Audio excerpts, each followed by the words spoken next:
Hola a todos, reciban un caluroso saludo de parte de la Unión Mexicana del Sureste, de parte de la Iglesia desde la sede aquí en Mérida, Yucatán. Me gozo en poder compartir con ustedes el repaso de la lección correspondiente a esta semana del 19 de febrero. Es fascinante porque estamos estudiando durante todo el trimestre de enero a marzo la epístola a los Hebreos. Hoy vamos a ver la lección número 8, repasarla y esperamos que durante la semana que ustedes estarán estudiando día con día la lección pueda ser de alguna manera inspiración para ustedes. Entre tanto, se ponen en comunión con el Señor y se ponen en regla con el Señor al estudiar la Biblia y obedecer lo que vamos aprendiendo en las Sagradas Escrituras. Jesús es el mediador del nuevo pacto, es la temática que se está resaltando durante la semana. Y en base a los textos que estaremos estudiando o estamos ya estudiando, es Hebreos 7, 11 al 19, 8, 10 al 12, Hebreos 8, 1 al 6, también Éxodo 24, 1 al 8 y Ezequiel 36.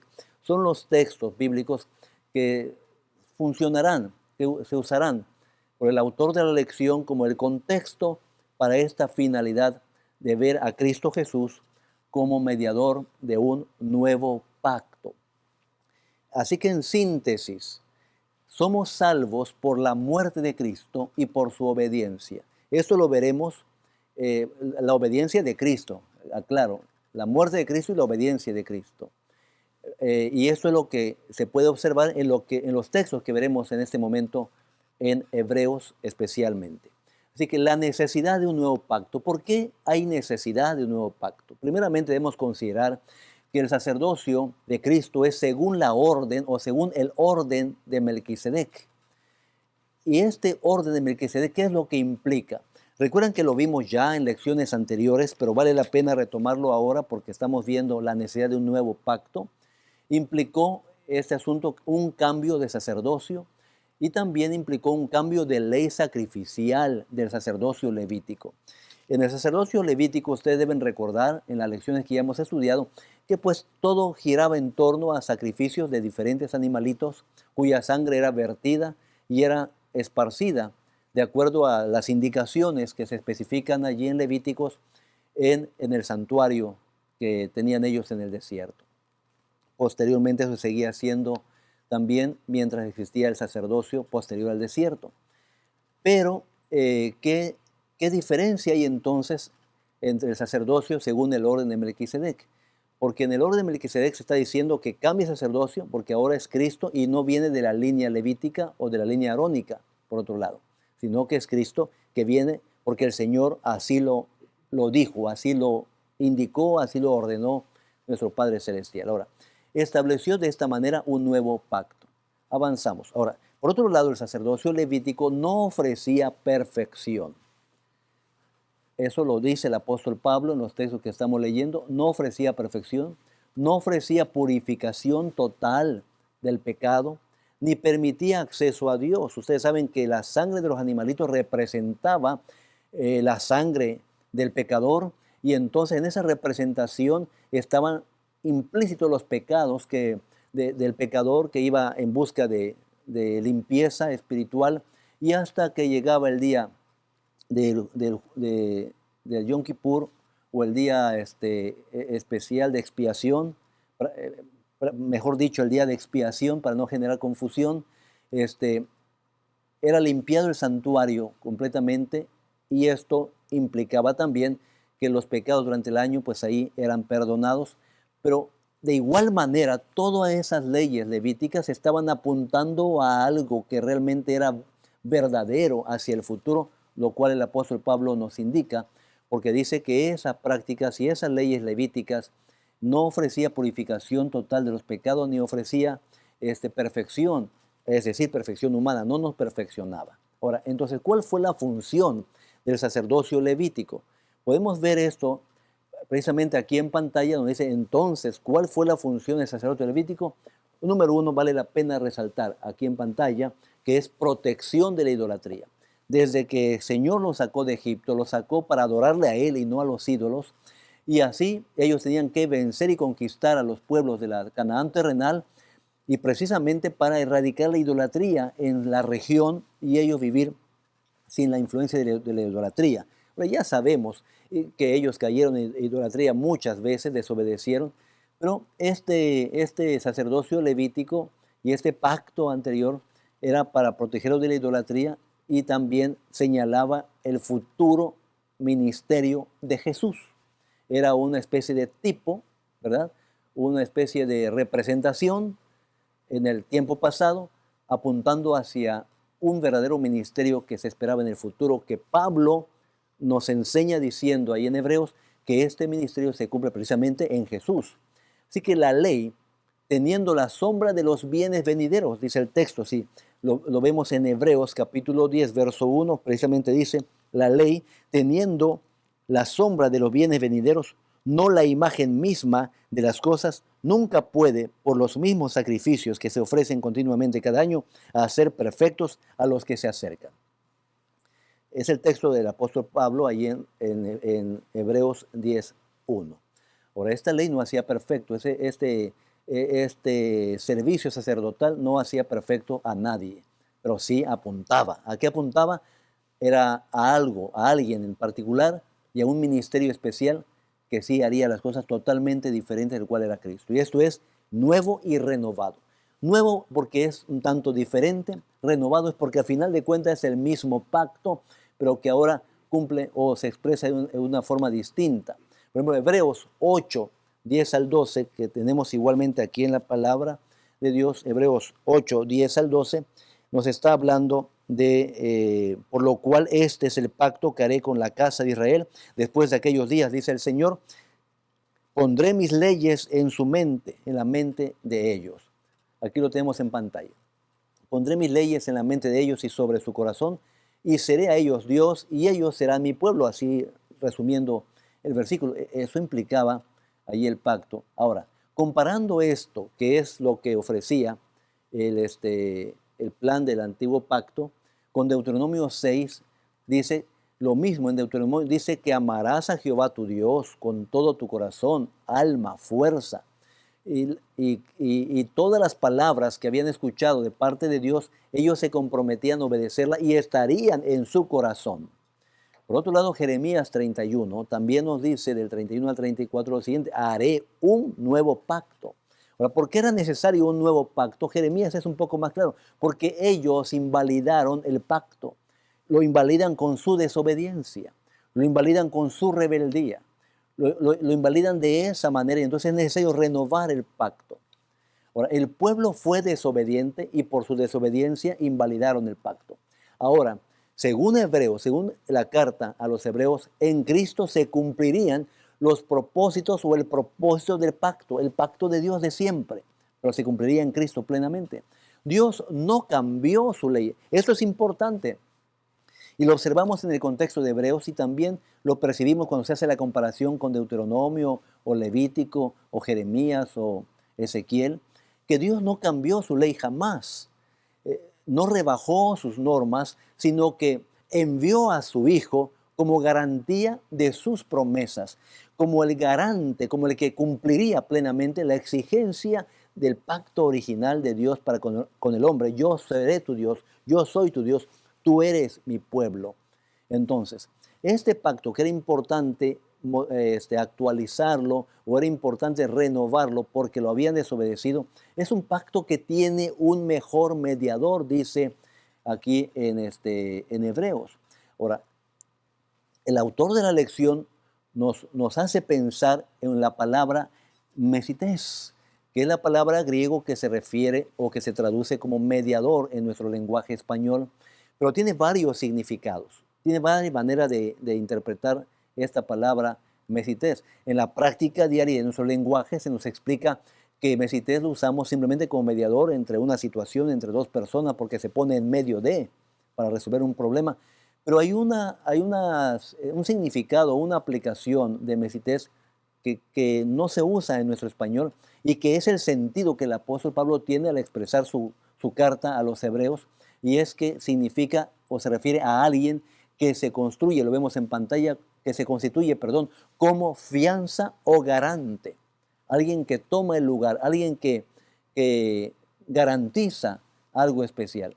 Así que este mediador, que es Cristo Jesús, es un mejor mediador, es mayor que Moisés, porque ministra en el santuario celestial, porque el mismo texto dice que fue llevado al santuario celestial después de su muerte y resurrección, porque también se entregó él a sí mismo como un sacrificio expiatorio, como un sacrificio perfecto. Así que ningún sacerdote del Antiguo Testamento se sacrificaba a sí mismo por el pueblo. En este mismo pacto figura a Cristo como sumo sacerdote según la orden de Melquisedec. Incluye también el hecho de que él mismo es el sacrificio, él mismo es el cordero, que con su sangre perfecta, como sacrificio perfecto, puede cumplir esa parte según Hebreos 8, 1 al 6. Y vamos observando ahí precisamente en el versículo 7 dice, si aquel primer pacto hubiera sido sin defecto, dice el texto, ciertamente no se habría procurado lugar para un segundo. Pues reprendiéndoles dice, vienen días, dice el Señor, en que estableceré en la casa de Israel y en la casa de Judá un nuevo pacto. Y ese nuevo pacto implica un nuevo sacerdocio, implica un santuario, el verdadero santuario que es el celestial, según el contexto de Hebreos, e igualmente está diciendo que este es un mejor mediador, un mejor sacerdote, porque él mismo entregó su vida por el pueblo. Ahora, Cristo satisfizo entonces las demandas del primer pacto, dado de que el Señor no rebajó su ley ni sus normas, así que a través de Cristo como garante, viene a cumplir las normas y demandas de la ley, demandas del pacto, demandas de la voluntad de Dios. Entonces Jesús se hizo garante, una vez más, Mesités, y por él se cumpliría el propósito, los propósitos del pacto y promesas de Dios al ser humano a través de Cristo. Ahora, ¿cómo es que nosotros en nuestro nuevo pacto es diferente, es nuevo para nosotros, es distinto? Porque si el pacto anterior, los sacerdotes no podían permitirnos acceso al Padre, porque ellos eran los mediadores, eran los que hacían la labor de presentar nuestras ofrendas ante el Padre. Aquí ya es Cristo el que hace esa labor y tenemos acceso al Padre en el nombre de Cristo, ¿verdad? Ahora, ¿cómo es que ocurre esto? El nuevo pacto tiene mejores promesas. ¿Por qué? Esas mejores promesas debemos entenderlas como dice Éxodo 24, 1 al 8, que nos habla de obediencia. Por un lado, veamos que en la antigüedad se pide obediencia a la palabra de Dios para merecer o para recibir las promesas que da Dios. Hebreos 10, 5 al 10 dice también obediencia a la voluntad de Dios. Y aquí el apóstol toma de Salmo 40 este concepto de obediencia en el capítulo 10, 5 dice, por lo cual entrando en el mundo, dice, sacrificio y ofrenda no quisiste, mas me diste un cuerpo, dice el texto. Holocausto y expiaciones por el pecado no te agradaron. Entonces dije, he aquí vengo Dios para hacer tu voluntad. Y toma el apóstol Pablo ese Salmo 40 y lo aplica a Cristo, que viene a hacer la voluntad del Padre, a cumplir la exigencia del pacto. Lo mismo que ocurría en la exigencia del pacto en Éxodo 24, 1 al 8 y los demás textos que hablan sobre el tema, donde el pueblo debía obedecer, en el cual el pueblo pues, fue desobediente, no tuvo la capacidad de obedecer. Ahora, son las mismas recompensas, por un lado entonces, que se puede recibir en los pactos siempre y cuando obedezcamos. Sin embargo, el nuevo pacto es una clase diferente de promesa. ¿Cómo ocurre? En el antiguo pacto, vemos aquí rápidamente en pantalla, se exigía perfecta obediencia a la ley y perfecta justicia.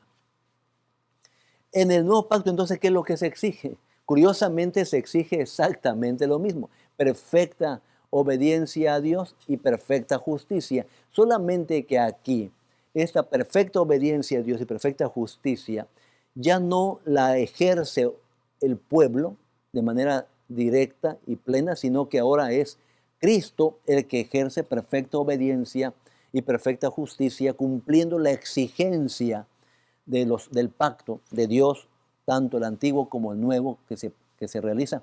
Y entonces nosotros, el pueblo, que tendemos a desobedecer, que fallamos, que no podemos ser perfectos, porque a final de cuentas el pacto antiguo no podía hacernos perfectos, en Cristo Jesús, nosotros, por medio de la fe, entonces recibimos las promesas.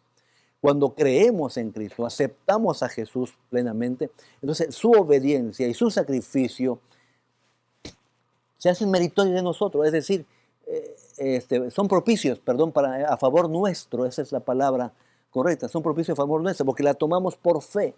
Además, el Señor prometió a su Espíritu Santo, quien nos estaría empoderando como creyente para vivir en el Espíritu y no bajo la carne, dice el apóstol Pablo en Romanos capítulo 8.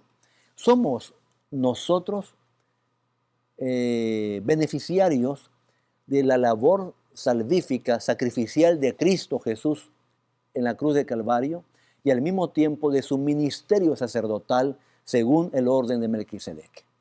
Hermanos, hermanas, mientras estás estudiando esta porción de la Escritura, ahí en tu hogar durante la semana, te vas a encontrar con esta maravilla, que ahora no es nuestra obediencia la que nos pone en acceso a la salvación, sino es nuestra fe en Cristo. Pero vean, no es que el Señor ya no exige la obediencia y la perfecta justicia, sino que ahora Cristo en nuestro lugar obedeció perfectamente y ejerció perfecta justicia en un sacrificio perfecto ante el Señor. Y nosotros heredamos eso por medio de la fe. Ahora, este nuevo pacto tiene algo maravilloso también en su efecto en favor de nosotros, que es en nuestro corazón, en nuestra alma. Por un lado, el problema del pueblo de Israel no era precisamente la ley no era un problema, la ley de Dios es perfecta, buena, ellos deseaban, en un momento prometieron obedecerla. El problema realmente era su corazón, sus tendencias. Prometían obedecer, pero desobedecían. Prometían oponerse a la idolatría y se volvían idólatras.